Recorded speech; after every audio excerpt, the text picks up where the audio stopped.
A'udzu billahi minasyaitonir rajim. Bismillahirrahmanirrahim.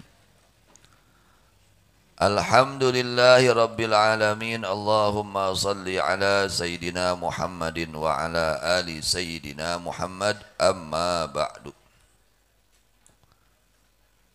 Tafsir Jalalain surat Yusuf.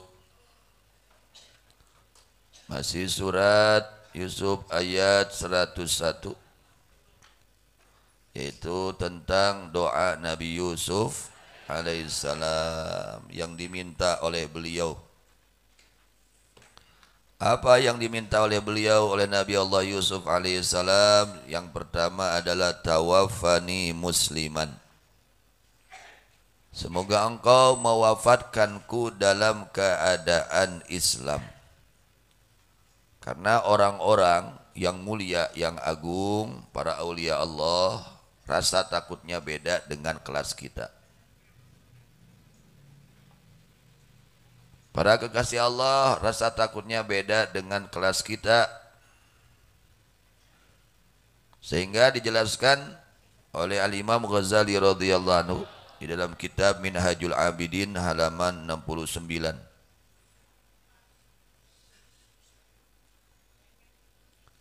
Wa dzukira indal Hasan anna akhira man yakhruju minan nar rajulun yuqalu lahu Hannad udziba alfa amin. Yunadi ya Hannan ya Mannan fabakal Hasan.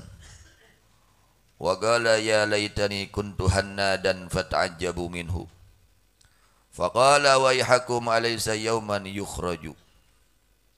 Jadi para kekasih Allah yang jiwanya, sifat jiwanya sudah sampai kepada derajat mutmainnah. Jiwanya sudah sampai kepada jiwa apa? Mutmain. Ya, jiwa yang sudah mutmainnah.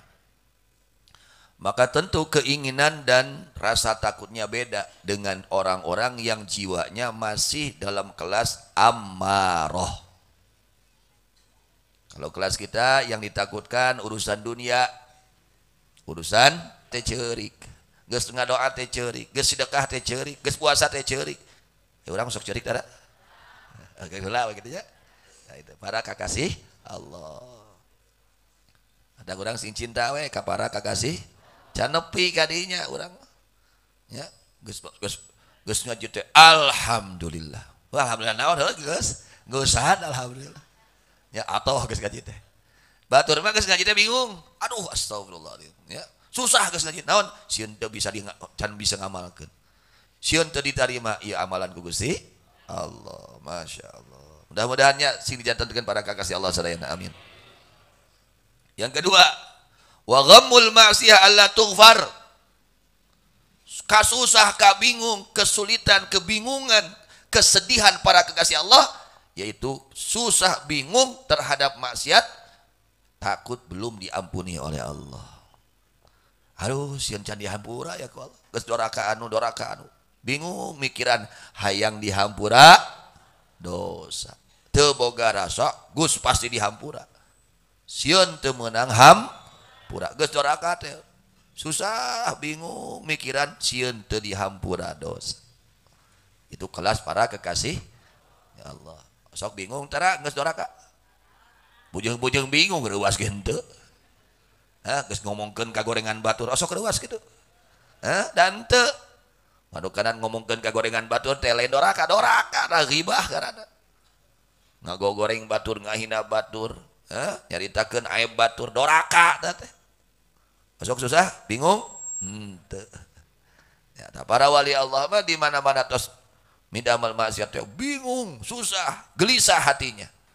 Hatinya geli karena takut tidak mendapatkan ampunan Allah.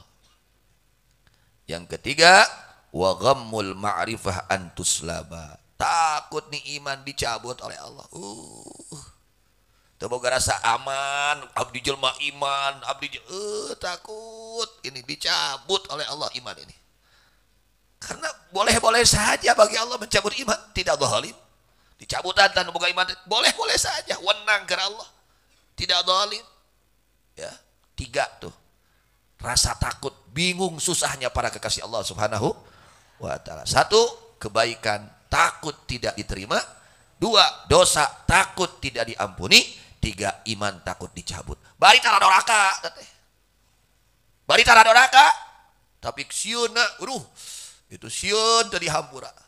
Bari tara doraka. Gitu. Bari getol ibadah bari ikhlas, sieun teu diterima, ieu bari ikhlas. Bari ikhlas masih kena susah, bingung, sieun teu diterima ieu teh. Yang ketiga, takut keimanan, makrifat kepada Allah dicabut oleh Allah Subhanahu. Ini rasa takutnya para kekasih, rasa gelisahnya para kekasih Allah. Sampai-sampai diceritakan pada Imam Al-Hasan Al-Basri radhiyallahu anhu, keterangan sesungguhnya yang paling akhir keluar orang dari api neraka seorang laki-laki yang namanya Hannad. Namanya siapa? Hannad. Dia disiksa oleh Allah 1000 tahun.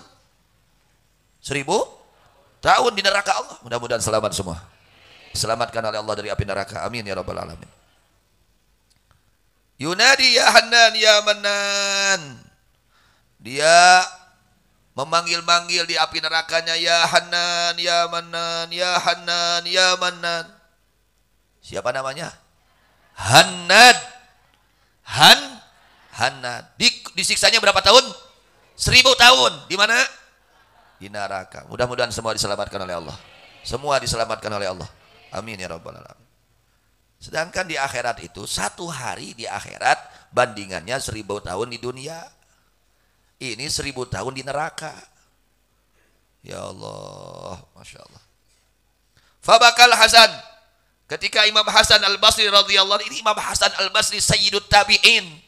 Ahli ibadah, waraknya luar biasa, ilmunya luar biasa, akhlaknya luar biasa, hatinya luar biasa. Semua luar biasa. Semuanya luar biasa kebaikannya. Begitu beliau mendengar penjelasan keterangan yang jelaskan tentang paling akhirnya orang yang keluar dari api neraka namanya Hannad, dia disiksa oleh Allah 1000 tahun dalam api neraka, maka beliau menangis. Masya Allah. Orang kalau hatinya bersih seperti itu, ingat neraka, nangis. Orang yang hatinya bersih, lain nunutan. Kumaha ya mah tunuh kadang neraka teh. Hah? Kadang neraka kakak tunuh. Batur mah kecelakaan cimata ngadengin neraka teh. Ya, saking bersih hatinya. Saking hatinya bersih, saking hatinya lunak, saking hatinya sehat, sehingga betul-betul meyakini adanya neraka. Bukan hanya ya sampai pendengarannya saja, sampai hatinya. Wa qala, berkata Imam Hasan Al-Basri radhiyallahu anhu, saking takut kepada Allah, saking takut nih, saking takut. Ya laitani kuntu Hannadan, ya Allah. Kata Imam Hasan Al-Basri radhiyallahu anhu, hayang teuing kaula teh Hannad teh. Hayang teuing kaula teh Hannad. Saya menginginkan saya ini adalah Hannad. Allahu akbar. Kenapa? Saking takutnya kepada Allah. Akhirnya orang-orang yang di hadapan beliau fata'ajjabu minhu, merasa kaget. Nah, kieu jawabannya. Aya ulama besar, wali besar, tapi beliau mengatakan ya laitani kuntu Hannadan. Alangkah menginginkannya saya menjadi Hannad. Kaget orang-orang. Kaget. Orang-orang kaget. Faqala, maka berkata Imam Hasan Al-Basri radhiyallahu anhu, waihakum alaysa yauman yukhraju. Waihakum, semoga ya, waihakum alaysa yauman yukhraju. Bukankah pada suatu hari dia akan dikeluarkan dari api neraka? Pasti dikeluarkan. Yang dikhawatirkan kalau tidak dikeluarkan. Andai kata sudah masuk neraka dikeluarkan, masih ada harapan selamat. Yang paling dikhawatirkan masuk neraka tidak dikeluarkan. Ini saking takut ya, saking takut hatinya kepada Allah. Sampai situ para kekasih tidak merasa aman dari azab Allah. Ya. Ya dibandingkan ayeuna nu langgeng di neraka jeung nu dikeluarkeun ti neraka, cik untungan mana? Untungan nu dikeluarkeun. Namun nyaritakeun bab dikeluarkeun. Maka sampai-sampai beliau mengatakan ya laitani kuntu hannadan. Leuh engke dikeluarkeun di neraka daripada anu langgeng di neraka. Naudzubillah min dzalik. Semua mudah-mudahan semua diselamatkan oleh Allah Subhanahu wa taala. Allahu akbar ya, para kekasih Allah seperti itu mereka.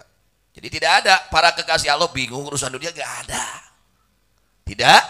Tidak ada. Yang dibingungkan oleh mereka, yang dibingungkan oleh beliau-beliau hanya 3 sudah.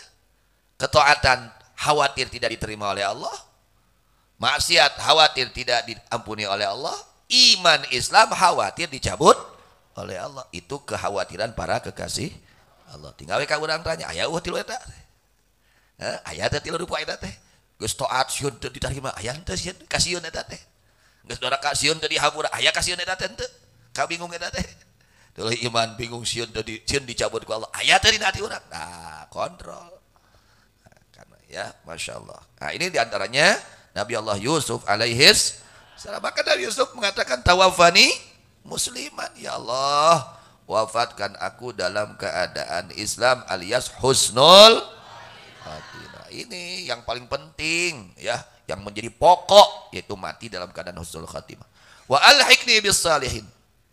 Kemudian yang kedua, permohonan Nabi Allah Yusuf alaihissalam kepada Allah, gabungkan aku dengan orang-orang saleh. Gitu, gabungkan aku ya Allah dengan orang-orang yang saleh. Min abai, yakni dari orang tuaku. Nabi Allah Yusuf alaihissalam hidup setelahnya itu berdoa selama 1 minggu. Setelah beliau berdoa memohon kepada Allah agar diwafatkan dalam keadaan Islam dan dikumpulkan dengan orang tuanya yang saleh. Maka beliau hidup setelah berdoa tersebut selama 1 minggu atau lebih. Dan Nabi Allah Yusuf wafat dalam usia 120 tahun. Berapa usianya? 120 tahun. Ya, usia Nabi Allah Yusuf alaihis. Nah, pada usia 120 tahun beliau wafat. Ketika wafat rame. Karena ini orang mulia, orang terhormat, orang baik, orang soleh, nabi dan rasul. Akhirnya watasyahal misriyun fi gabrih, berebut orang-orang Mesir untuk menguburkan Nabi Allah Yusuf alaihis. Parebut, diabdi. Kira-kira kayak orang maut, ya kayak orang maut. Padahal erek orang teh, rek parebut mah, rek parebut, diabdi, dikuburkan, diabdi gitu. Atau manggawe ka wadinya gitu. Allahu akbar. Ini Nabi Allah Yusuf alaihissalam direbut, diperebutkan. Sampai-sampai hampir-hampir mereka berkelahi. Ini orang-orang Mesir berebut ingin menguburkan Nabi Allah Yusuf di tempat masing-masing. Sampai hampir-hampir mereka berkelahi. Saking ingin mengambil keberkahan dari Nabi Allah Yusuf. Itu orang kalau dimuliakan oleh Allah seperti itu. Parebut. Ngalap berkah tos ngantunkeun nage nya. Ya mah keur hirup nage waduh parebut ya. Parebut keur hirup nage teh. Waduh parebut kalian. Hah? Kok bagus paehna? Masyaallah. Tapi ini orang mulia ya, yang dicintai oleh Allah Subhanahu wa taala, sampai-sampai mereka berebut. Akhirnya mereka sepakat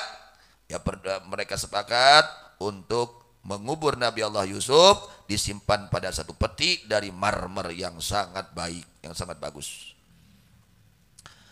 Kemudian mereka menguburnya di atas Nail, ya, di atas Nail, Bangawan Nail, Sungai Nail. Agar apa? Agar supaya keberkahan yang Allah berikan kepada Nabi Yusuf alaihissalam kebagian seluruhnya. Itu. Kemudian mereka kuburkan itu Nabi Allah Yusuf fil janibil aiman. Awalnya itu peti mayit Nabi Allah Yusuf alaihissalam diletakkan di sebelah kanan Sungai Nil. Begitu disimpan di kuburan tersebut, peti tersebut di sebelah kanan Bangawan Nil, itu sebelah kanan semua subur tanahnya. Masya Allah, orang mulia seperti itu, memberi kemanfaatan meskipun setelah meninggal. Kalau orang mulia seperti itu, orang yang dicintai oleh Allah seperti itu, sudah meninggal pun tetap memberi manfaat kepada orang-orang yang hidup. Itu sudah meninggal, apalagi ketika hidupnya. Tapi kalau orang yang hina, naudzubillah min dzalik, membawa sial, membawa sial. Gara-gara si eta jadi saat ya cai, gara-gara si eta jadi parasea, gara-gara si eta jadi kieu ya keayaan teh. Nah, itu orang sial. Kenapa? Karena dia tidak dicintai oleh Allah. Tapi orang-orang yang dicintai oleh Allah, jangankan ketika hidupnya, sudah meninggalnya memberi manfaat untuk orang lain. Contoh para aulia Allah, wali songo. Terus deh, nu daragang, nu wah eta teh berkah wali songo. Para kekasih Allah. Nanti aya kuburan di bibir imah urang. Babalatak. Nah, henteu kaos ka wali songonya. Beda atuh deh. Itu mah seungit. Ya, para kekasih Allah, sehingga oleh Allah dimuliakan. Masya Allah. Contoh seperti itu. Akhirnya ketika peti tersebut, peti mayitnya Nabi Allah Yusuf alaihissalam ditaruh di sebelah kanan, maka tanah yang ada di sebelah kanan semua menjadi subur. Dan yang sebelah kiri menjadi gersang. Nah, akhirnya dipindahkan itu petinya ke sebelah kiri. Maka sebelah kanan menjadi gersang. Itu. Ketika peti ini disimpan di sebelah kiri, yang kiri jadi subur, sebelah kanan jadi gersang. Luar biasa. Itulah kekasih Allah. Masya Allah. Akhirnya sepakat mereka kubur di tengah-tengah. Jadi tidak ke kiri, tidak ke kanan, di tengah-tengah, dan mereka ikat dengan rantai. Akhirnya semua sebelah kanan, sebelah kiri semuanya menjadi subur. Berkah siapa? Berkah adanya Nabi Allah Yusuf, padahal sudah meninggal. Tapi karena ini adalah kekasih Allah, maka Allah muliakan sekitarnya dengan adanya kekasih Allah. Masya Allah. Fabaqiya arba'mi'ati sanah. Itu dikuburnya Nabi Allah Yusuf alaihissalam di tengah-tengah Bangawan Nil, di tengah-tengah sungai Nil selama 400 tahun. Berapa tahun anak-anak? Berapa tahun? 400 tahun.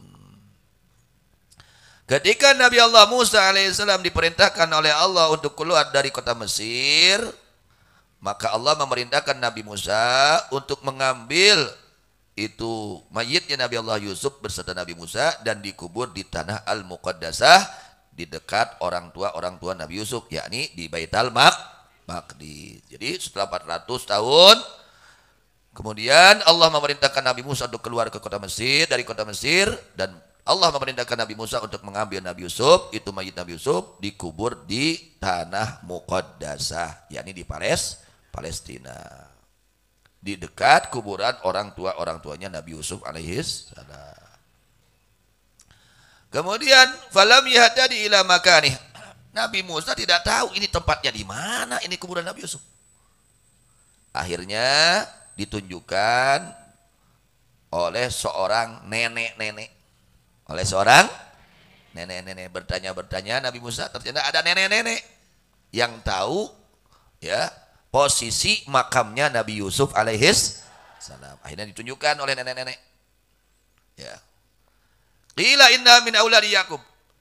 Suatu riwayat mengatakan sesungguhnya ini nenek-nenek masih dari keluarganya Nabi Yakub alaihis, dari anak-anaknya Nabi Yakub alaihis salam. Tapi ini nenek-nenek ketika akan menunjukkan Nabi Musa alaihissalam kepada kuburannya Nabi Yusuf alaihissalam, ini nenek-nenek memberi syarat kepada Nabi Musa. Apa syaratnya? Wa syarratat alaihi an takuna ma'hu fil jannah.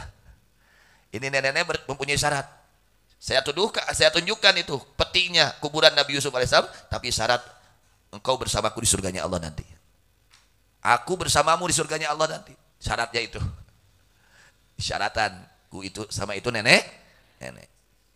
Kedua syaratnya fadha minal hadalik. Akhirnya Nabi Musa menjamin, saya jamin kamu akan bersamaku kelak di surganya Allah Subhanahu wa taala.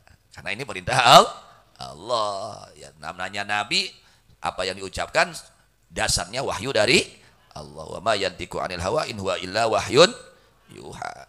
Bukan karena hawa nafsu. Kemudian ini nenek-nenek memberi syarat kedua.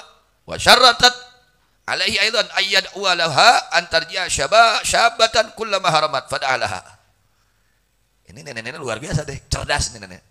Neneknya Syarat yang kedua, minta didoakan supaya kembali muda lagi. Terus ini ya, hayang ora deui. Waduh, luar biasa. Supaya Nabi Allah Musa mendoakan ini nenek-nenek setiap tua kembali lagi muda. Tua, muda lagi, tua, muda lagi. Walah, ya luar biasa syaratnya ini. Akhirnya oleh Nabi Musa alaihissalam didoakan. Ya doa Nabi pasti ijab. Beda jeung urang, beda jeung urang. Doa Nabi pasti akhirnya didoakan oleh Nabi Musa alaihis ini nenek-nenek. Setiap ini nenek sampai umur 50 tahun kembali muda menjadi 30 tahun. Ngora deui.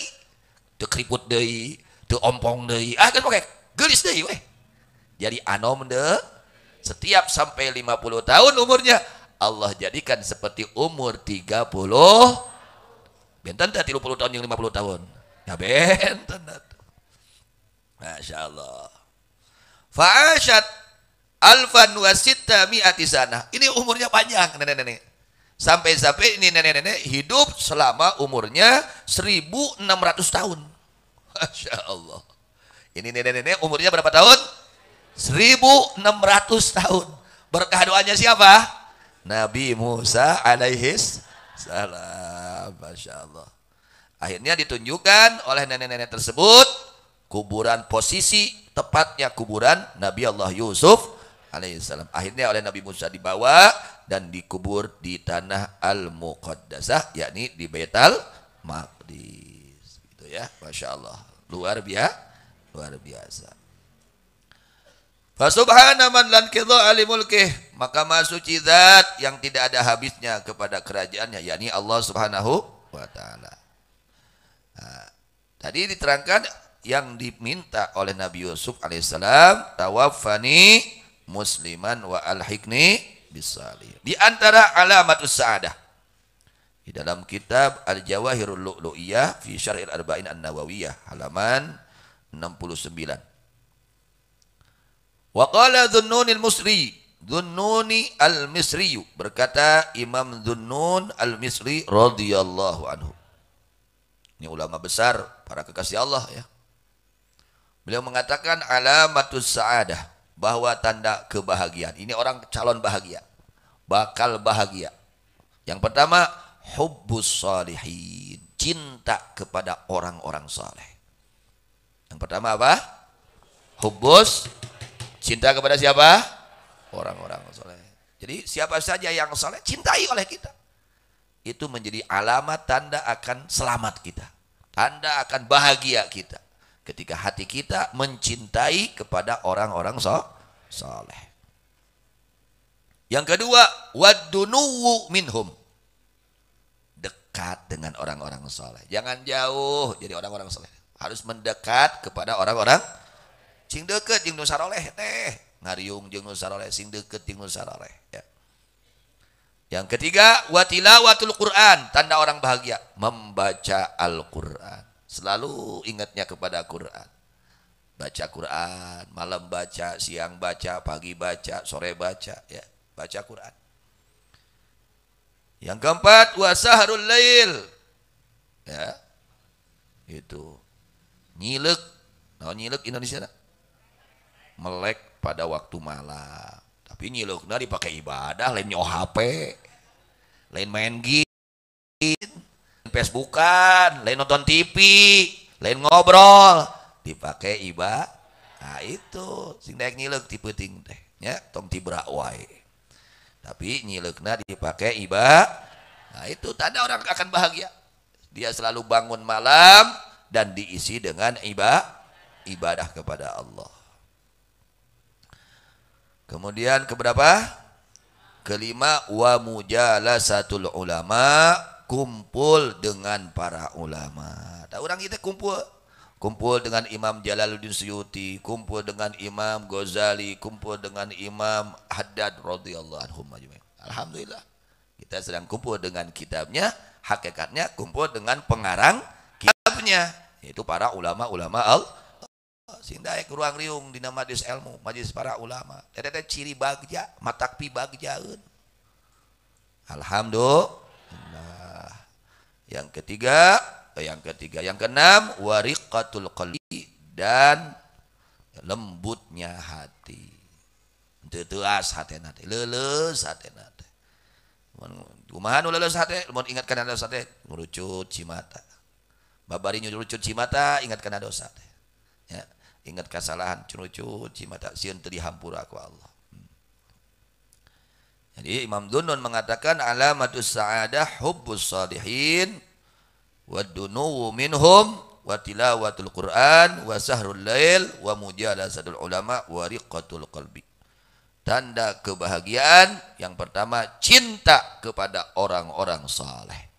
Ya, baik yang masih hidup atau yang sudah siapa saja. Apalagi orang saleh tersebut dari garis turunan baginda Nabi besar Muhammad sallallahu alaihi wasallam. Apalagi.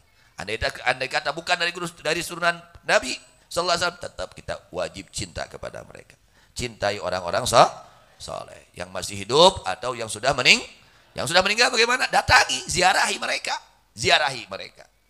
Kedua, mendekat dengan orang-orang dekati, karena melihat orang-orang saleh itu menjadi obat hati, ya. Kita melihat orang yang saleh nanti tertular ingin menjadi orang-orang saleh. Ketiga, membaca Quran. Keempat, melek pada waktu malam diisi dengan ibadah. Kelimanya, kumpul dengan para ulama-ulama Allah. Keenamnya adalah lembutnya hati.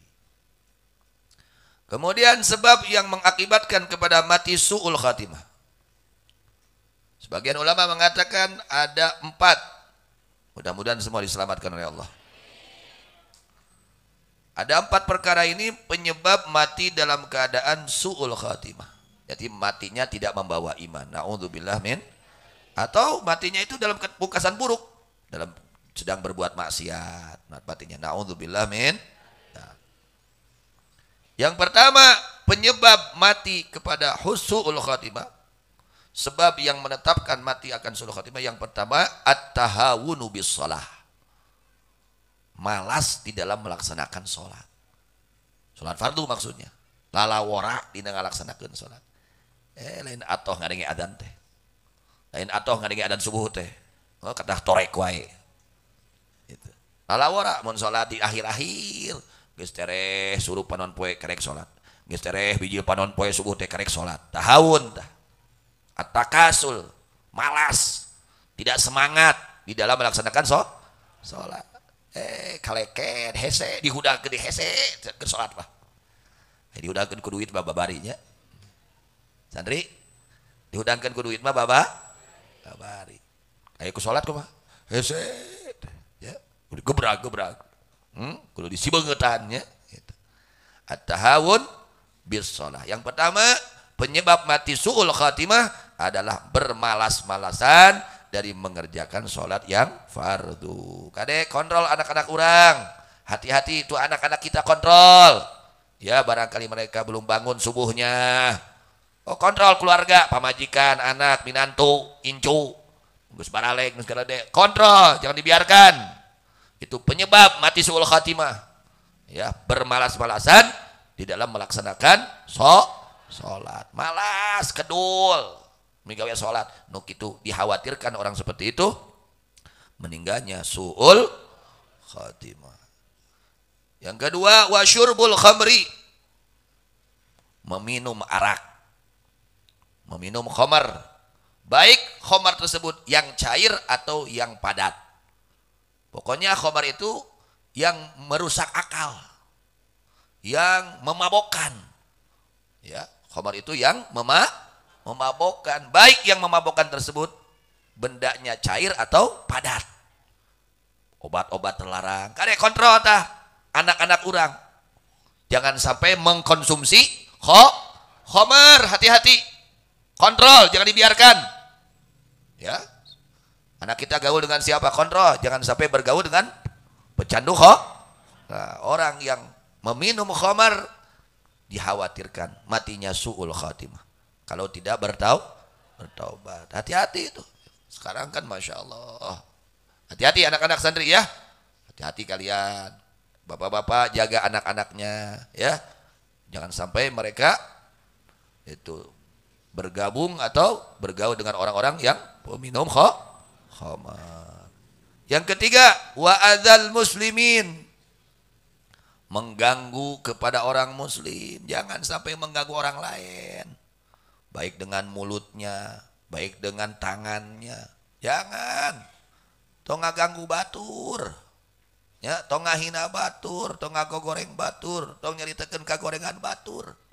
Mengganggu orang-orang muslim mengakibatkan mati su'ul khatimah. Ya, hati-hati ya, terutama mulut tuh. Yang keluar dari mulut kita jangan sampai yang menyakiti hati muslimin, mencaci maki muslimin, menghina muslimin, menjelek-jelekan muslimin. Jangan, mengakibatkan su'ul khatimah. Yang keempatnya wa uququl walidain, durhaka kepada kedua orang tua. Hati-hati. Orang yang durhaka kepada kedua orang tua, kalau dia tidak bertobat, dikhawatirkan matinya su'ul khatimah. Na'udzubillah min. Ya, jadi yang masih punya orang tua, ya, berbakti sama orang tua. Yang masih punya orang tua hati anak-anak santri, ya, berbakti sama orang tua. Yang masih punya orang tua berbakti, bahagiakan mereka, ya. Jangan mengecewakan orang, jangan menyakiti hati orang tua, jangan merendahkan orang tua. Muliakan orang tua kalian. Meskipun orang tua kalian bodoh, tidak bisa ngaji, kalian bisa ngaji, tetap wajib memuliakan orang tua. Tong melak cangkeng di harapan kolot, tuh tunjuk ke kolot, itu benar. Harus memuliakan, menghargai, ya, kepada orang tua. Itu 4 perkara, ya. Yang pertama adalah bermalas-malasan dari mengerjakan itu. Apalagi meninggalkan, wah bahaya. Bahaya, itu bahaya besar. Apalagi meninggalkan sholat ini malas-malasan. Dia kerjakan dengan malas-malasan, bisa mengakibatkan su'ul khatimah. Apalagi meninggalkan sholat, bahaya sangat besar. Yang kedua, meminum khamar. Yang ketiga, mengganggu muslimin. Yang keempat, durhaka kepada kedua orang tua. Mudah-mudahan semua diselamatkan dari su'ul khatimah, semua diselamatkan oleh Allah dari su'ul khatimah, semua mendapatkan rizki husnul khatimah, semua mendapatkan rizki husnul khatimah ba'da tulil umr fi ta'atillah wa rasulih fi sihatin wa afiatin wa sa'adatin wa inayatin wa taufiqin wa hidayah. Amin amin ya rabbal alamin. Wallahu a'lam bishawab. Wa ilal marji wal ma